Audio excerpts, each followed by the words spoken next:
How's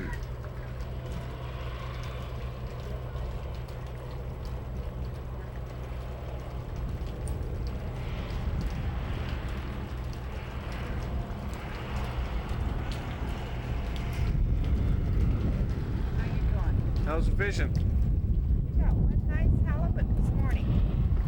Like your Yeah, you guys going out tomorrow? oh yeah.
heck was that?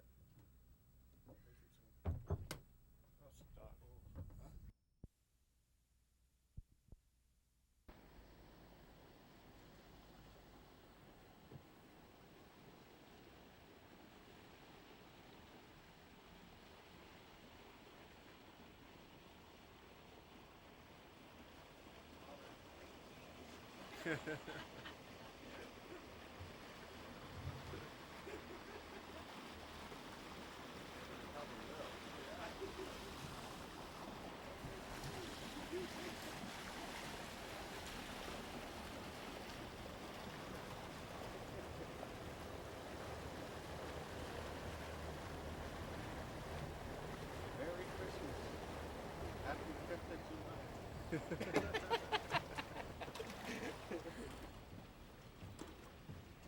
Those big babies. Weigh 'em? Okay. Yeah. I'll get a hold of the steel here real quick.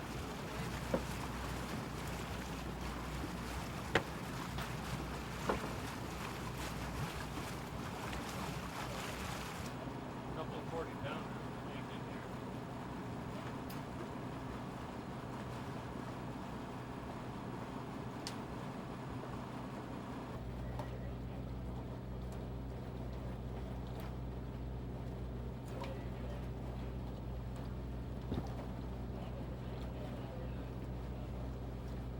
Make it all right? Yeah, here, doing it.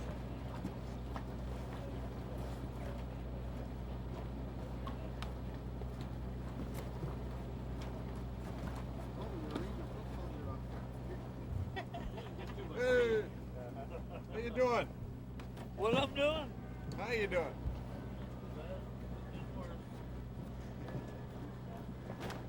Let's see what we got.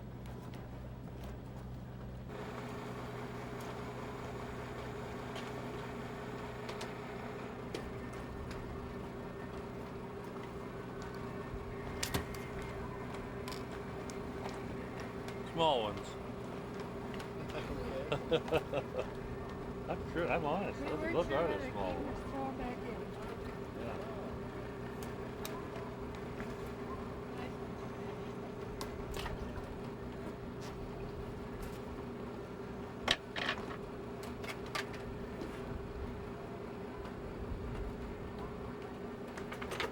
That one's Janice's there. That doesn't look like a lazy.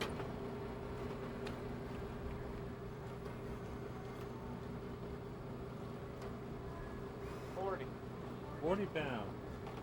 Well, Pounds with the blood. and then dehydrated up there, too. Is that one mine? Yeah. Yep.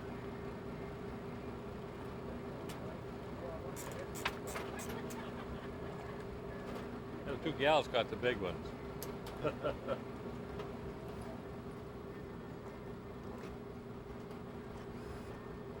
43. 43. Yours was bigger than mine.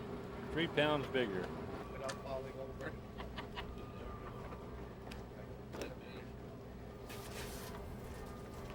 Nice bunch of fish.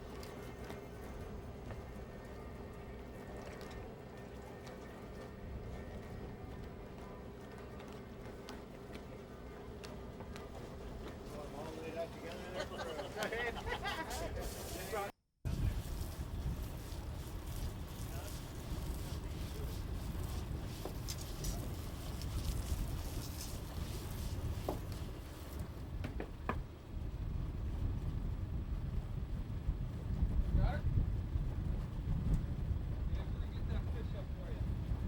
Alright. Woo! Good day fishing? Well, I'd say, fair, but we didn't get kings. We got like 7 halibut, and we got a silver and a king and some other stuff. Yeah. Were you working with the lady that's here? No, Oh, just she's do it. she,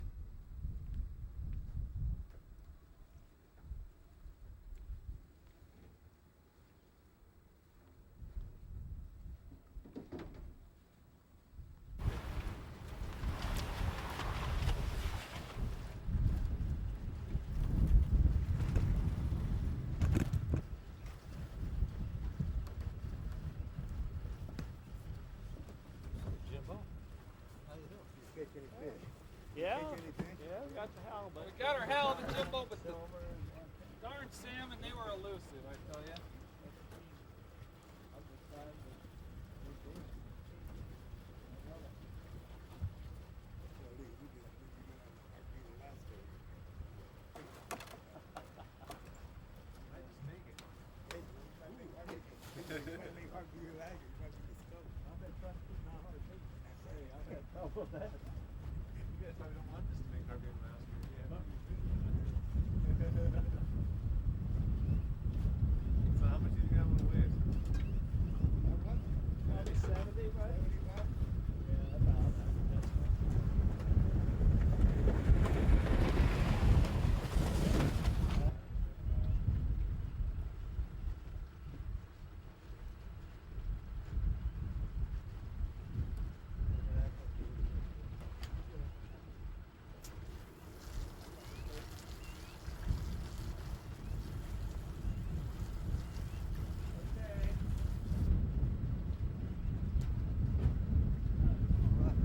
That's That's the other guy. Oh, the guys all separate. Yeah, you see Yeah, that? the slip right here. Here, yeah. Pretty, John. Pretty as can be.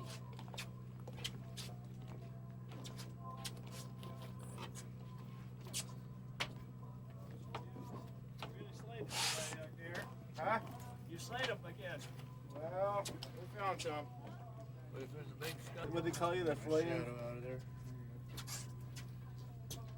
He gave you a nickname there in the paper, did they? So just John Alexa fillets, Sam with precision and care or something like that. I don't remember exactly. Eggs there. Yeah, there are. Some people, they fry them eggs and eat them, don't they? Are they good? Yeah.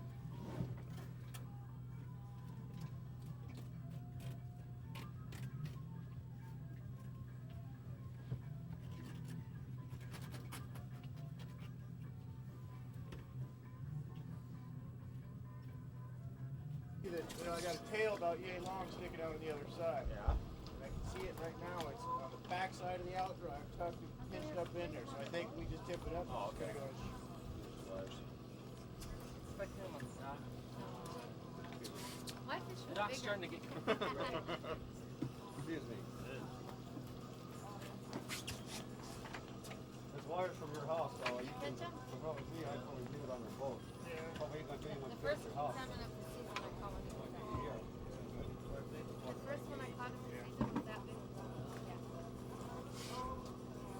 Good. Direct back. Oh, Yeah. Need dice? No, I got my weather on thing. Okay.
and spell your full name for me in case I'm not the one who's listening to this a little later on.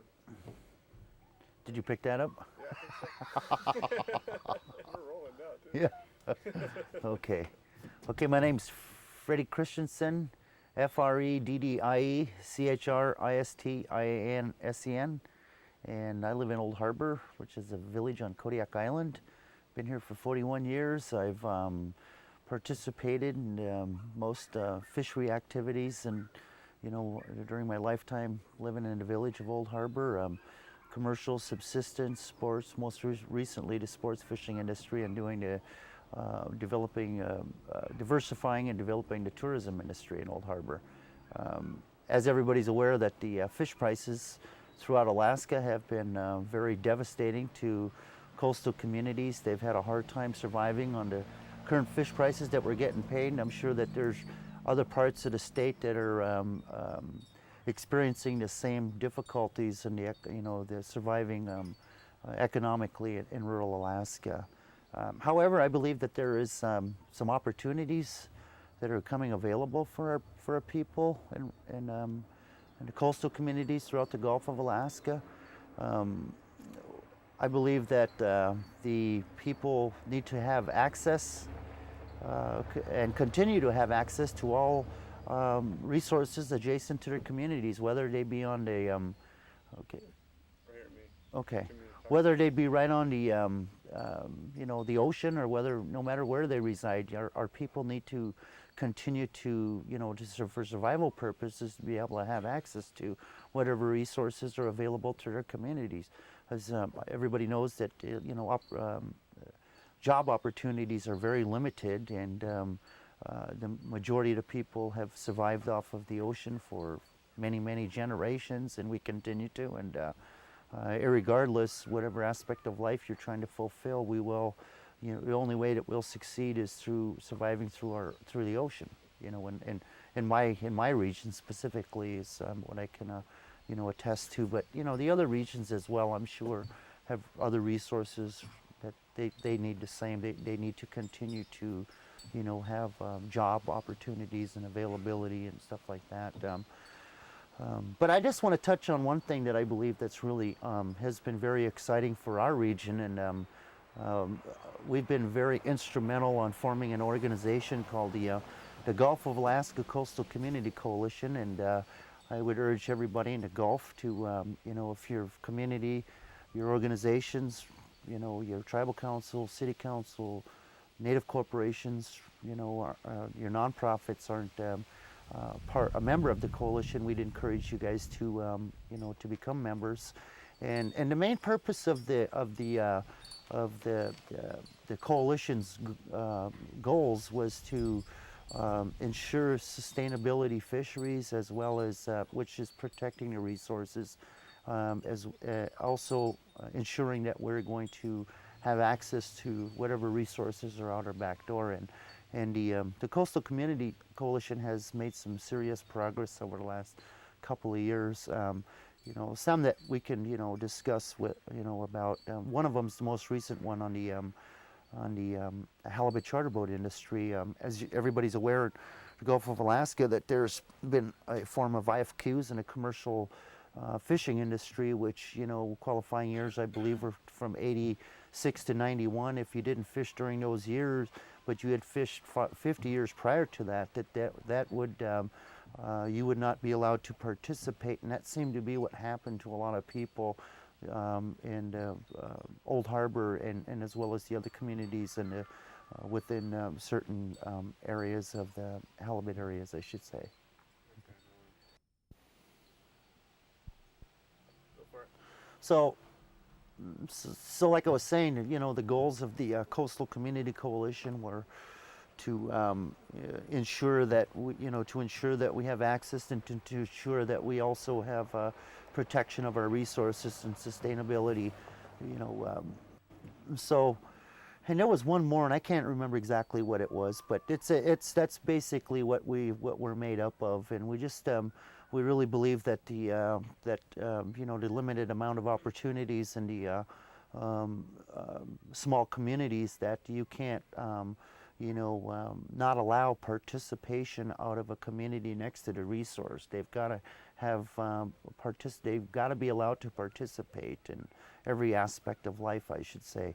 But like I said, what's so exciting to us is the with talking about individual fishing quotas, IFQs, that there's a IFQ concept that has been adopted by hasn't been approved, but it's been adopted by the North Pacific Fishery Management Council that has that limits the amount of charter boats per se into the halibut charter boat industry. And with our communities just starting to develop the tourism industry, they need to be assured that they'll continue to be allowed to grow in the tourism industry. And if you restrict them from being part of the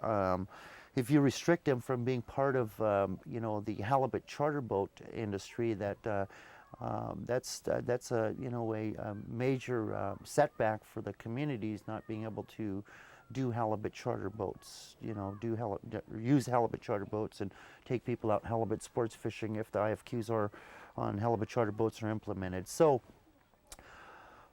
I believe that we right now have assurance that we have a set aside that's going to be for the coastal communities in the Gulf on this halibut charter boat. So it's called a set aside, and it's sort of the details are everything's yet to be worked out, and it's contingent on IFQs and halibut charter boats being approved by the Secretary of Commerce. If that occurs, then IFQs obviously will go into play, and there will be a form of IFQs, individual fishing quotas, on the halibut charter boat industry in the Gulf of Alaska. So I believe that Old Harbor, I think, is an excellent role model on how you can try to take a resource that you are getting such paid minimal prices for and try to diversify it, but yet still using the same resource, but changing the way that you're making benefiting off of it, I guess. We have a number of local guides in Old Harbor that have changed over from the commercial fishing industry and doing and now they're just doing the tourism industry. And obviously, when you're developing a new resource in your village or diversifying, that there's going to be challenging times, and we've definitely had those. But I think over the long haul, as everybody continues to try to work together the best that they can, and I believe that the majority of us are working, have that willingness on each, within each individual to try to achieve that as much as we can, because really that's what a village is supposed to be about. Taking care of yourself and taking care of your neighbors. And yes, we would have to admit that we've fell between the cracks like a lot of other communities, but we've identified it and recognized it and said that this mentality of just worrying about yourself and not worrying about your community is really a short term. It's when you've got a bunch of people suffering economically, and you're one of the ones that and then there's a couple of people that are doing okay. It's a much better climate and atmosphere when everybody is doing better in the economically. And I know that from being a past commercial fisherman, when we used to have 35 boats in our village, and now we're down to 20 years later, I believe we're down to like 10 or 12. So it's real obvious that the the industry has been suffering.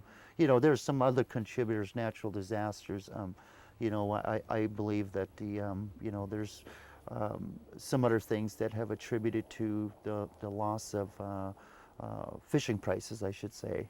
And Right there. Okay, well, I'm trying to keep the house out of there. I don't want the house in there. You don't? No. Are you tall enough?